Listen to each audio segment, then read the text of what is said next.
বা মানুষকে সেটা মানে মানুষ তো বুঝতেই পারছেন যে তারা যে 'প্রথম আলো' এবং 'ডেইলি স্টার' যে সরকারকে কিভাবে প্রভাবিত করছেন। কিন্তু আমরা সরকারকে কিভাবে প্রভাবিত করব বা সরকার জনগণ দ্বারা কবে কিভাবে প্রভাবিত হবে? প্রফেসর ইউনূসের সরকারের কথা বলতেছেন?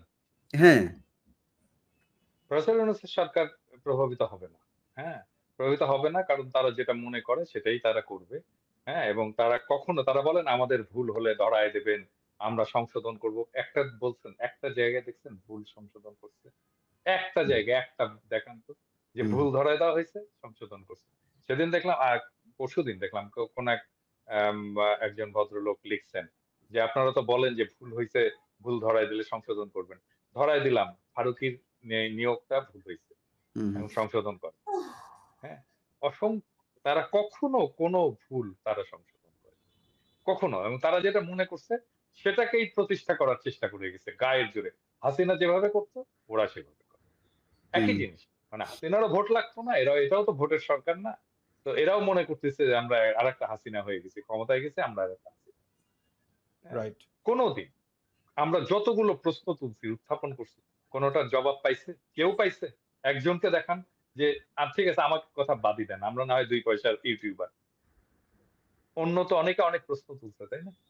অনেক সিনিয়র লোক, অনেক রেসপেক্টেড লোকেরা অনেক প্রশ্ন তুলছে।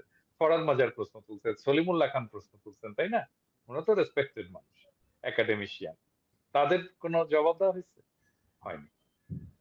কখনোই এরা আমাদের কোন কথা শুনবে না। কখনোই শুনবে না। আনলেস আপনি এদেরকে বাধ্য করতে পারেন।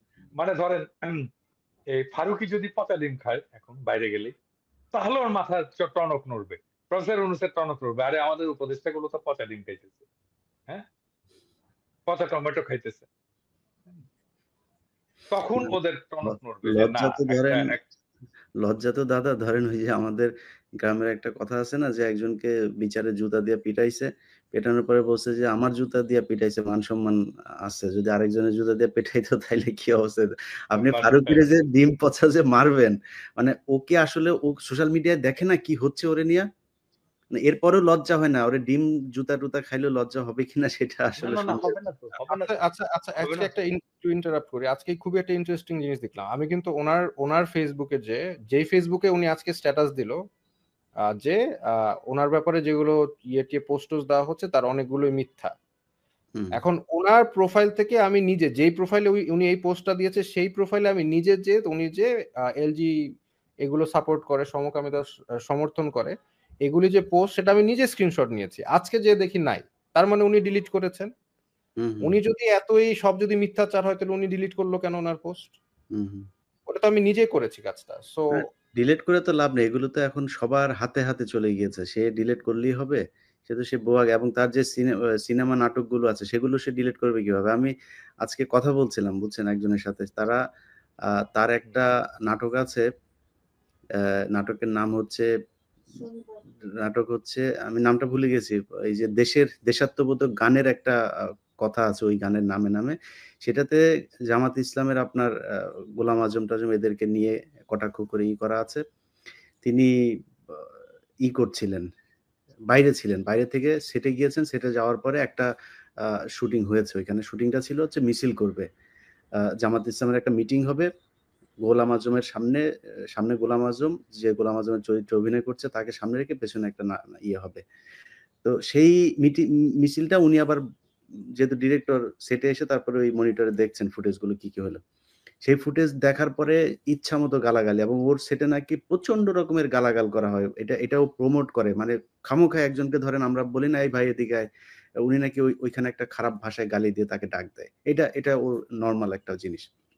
সেখানে সে গালাগালি শুরু করছে যে, "এই শুটিং আবার করতে হবে। মিছিলটা আবার করাইতে হবে।" কেন? বলছে, "মিছিলে সবার মাথায় টুপি দেয়া লাগবে। টুপি নাই কেন?" বুঝছেন? মানে এই টুপি আর দাড়ি ওর বিভিন্ন সিনেমাগুলোতে যে এই যে এটা করা হয়েছে এবং আ নিজেরও তো দাড়ি আছে। নিজেরও মাথায় টুপি আছে। হ্যাঁ, নিজেও তো দাড়ি আছে। হ্যাঁ। স্বর্ণ টুপি। হ্যাঁ? যাই হোক। তো এগুলো করে সে এগুলো তো আর সরাইতে পারবে না। তার Facebook পোস্ট সরায় তো লাভ নাই। না, হুম, উনি কালচারের উপদেষ্টা। এটা কিন্তু একটা সিরিয়াস ইস্যু। কারণ উনি কালচার মানে ডিভাইস করবেন। আমাদের কি কালচার দ্বারা দেশ শাসিত হবে বা দেশের কালচারটা কি হবে সেটা উনি নির্ধারণ করবেন। উনি পলিসি মেক করবেন, উনি ওখানে পুশ করবেন। তো এখন উনি কি আমাদের দেশের কালচারের রিপ্রেজেন্ট করে? আর যদি করে থাকে তাহলে আমাকে গভর্নমেন্ট আমাকে এটা দেখাক যে কিভাবে তাকে নিয়োগ করা হলো বা কিভাবে উনি আমাদের কালচার রিপ্রেজেন্ট করে, মানে এটার অ্যানসারটা কি? বিএনপির একটা অংশ তাকে সাপোর্ট করতেছে, হ্যাঁ, এবং যুক্তি কি?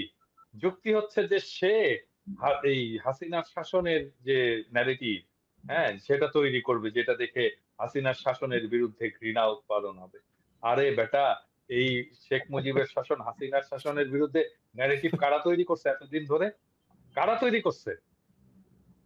ফারুকি তৈরি করছে? ও করতে পারবে ন্যারেটিভ কিভাবে তৈরি করতে জানে? ও জিন্দেগিতে করতে পারবে একটা পলিটিক্যাল ন্যারেটিভ তৈরি? আমাদেরকেই করতে হবে এই ন্যারেটিভ তৈরি। উনি করুক, উনি ওনার জায়গা থেকে করুক, কিন্তু উপদেষ্টা, কালচারাল উপদেষ্টা, উনি কালচার নির্ধারণ করবে সেটা তো না। আমাদের কালচার তো শুধু অ্যান্টি শেখ হাসিনা না, আমাদের কালচার তো আরো মানে বড় একটা বিষয়, তাই না? Just anti Sheikh Hasina narrative উনি ওনার জায়গা থেকে করুক না, উনি নাটক সিনেমা বানাচ্ছে ওখানে, ওগুলো করুক। ওইটাও পারবে না। অ্যান্টি শেখ হাসিনা ন্যারেটিভ, ফ্যাসিবাদের বিরুদ্ধে ন্যারেটিভ ও তৈরি করতে পারবে না। এটা তো একটা স্কিল লাগে, স্পেসিফিক স্কিল লাগে। ওটা লিখুক তো, একটা উপন্যাস লিখুক তো। না, ওর বেশিরভাগ নাটকগুলোই নাকি আপনার ওই আরেকজনের নাটকই করে নেয়, এবং এটা নিয়ে তার সাথে বেশ কয়েকজন তার জুনিয়র পরিচালক যারা আছে তাদের সাথে সে বিট্রে করেছে, যে কারণে মিডিয়াতে সবাই এই বিষয়গুলো জানে। এবং একটা ইয়ে হচ্ছে পিক পকেট, তার একটা ইয়ে আছে। আরেকটা হলো শনিবারের বিকেল। এই শনিবারের বিকেলে সে হচ্ছে ওই যে হোলি আর্টিজান নিয়ে আপনার হ্যাঁ, এটা কিন্তু বাংলাদেশে কিন্তু এটা আপনার মুক্তি পায় নাই, অথচ সেটা ইন্ডিয়াতে মুক্তি পেয়েছে, বুঝছেন? মানে এটার পুরো প্রযোজনা, টাকা পয়সা, ফান্ডিং যা যা সব সে ভারত থেকে পেয়েছে। সো আমরা সরাসরি এমন একজন মানুষকে আমাদের সংস্কৃতির দায়িত্ব দিয়েছি, যিনি কিনা ভারতের হয়ে কাজ করেন, প্রথম আলো, ডেইলি স্টারের এজেন্ডা বাস্তবায়ন করেন। ইন্ডিয়ান নায়ক নায়িকা ছাড়া তার সিনেমা তো হয় না, এবং তার হওয়ার পরে দাদা আপনি একটা নায়িকা লাগবে, একটা নায়ক লাগবে। হ্যাঁ, আমি জানি না, এটা হইতে পারে যে, বুঝছো, ওই যে আমি তো বলছিলাম আসিফ নজরুল, আপনারা আমি ধরবো না যদি এরপরে উপদেশটা একজন ইন্ডিয়ান নায়িকা নিয়ে আসেন, তাইলে তো এই ইন্ডিয়ান নায়িকা যাদের সাথে কাজ করে তারে নিয়ে আসে। এটাও হইতে পারে যে, বলতে পারে আপনি তো বলছিলেন আপাতত ফারুকিকে আনছি যে ইন্ডিয়ান নায়িকা নিয়ে কাজ করে, এরপরে সরাসরি নায়িকা নিয়ে আসবো। আপনার প্রতি ব্লেমটা তো মনে হয় আপনার প্রতি পড়ে তাহলে। না, আপনার কথা তো রাখছে, তাহলে একটা জায়গায় রাখছে দেখা যায়।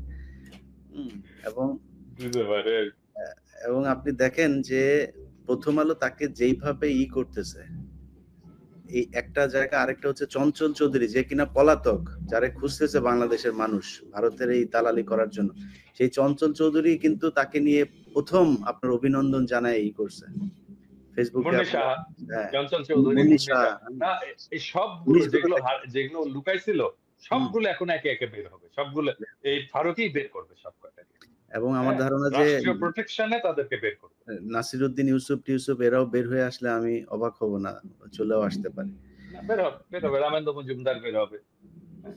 আসিফ ভাই, আপনি তো মানে আসলে আমরা তো বাইরে ছিলাম, আমাদের জীবনের উপর দিয়ে ঝুঁকির সুযোগটা খুব একটু কম থাকলেও আমরাও যে কোনো সময় যে পরিস্থিতি দেশে এখন, আসলে দেশের বাইরে যারা এখনো আছে এখনো পর্যন্ত তাদেরকেই ম্যানেজ করতে পারছে না। এছাড়া আপনি দেখেন ফারুকিরে নিয়ে কিন্তু বাংলাদেশের কোনো গণমাধ্যমে কোনো সমালোচনা, সবাই মোটামুটি পক্ষে নিউজ করছে। তো আমাদের উপরে আমার মনে হয় ঝুঁকি যেটা, সেটা ওই ছোটখাটো ঝুঁকি আসবে না, জেল জরিমানা না, যে কোনো দিন নাই হয়ে যাইতে পারি। তো আপনি দেশে থেকে একদম জীবনের ঝুঁকি নিয়ে আপনারা আন্দোলন করেছেন, এখনো আসলে এমন কিছু শুরু হইলে সেটা আপনাদের থেকেই শুরু হইতে পারে, সামনে করণীয়টা কি? করণীয়টা কি, এটা তো একটা কমপ্লিকেটেড ইস্যু। কারণ মানে আমরা তো একদিকে চাচ্ছি দেশটা স্টেবল হোক, বাট আরেকদিকে যদি সরকার এই রকমের বৈষম্য করে, এরকমে একদম মানে যাদের একদম টোটালি মানে বেইমানি করতেছে জনগণের সাথে, এখন এরপরে তো একটা টাইম সুনার অর লেটার আমাদের তো হয়তো বা কিছু করতে হতে পারে। এন্ড কিছু করতে হলে কি আমার মনে হয় না সরকার এটাকে মানে কিছু করতে পারবে। সরকার যদি এখনো মনে করেন এই ধরনের বৈষম্য করে,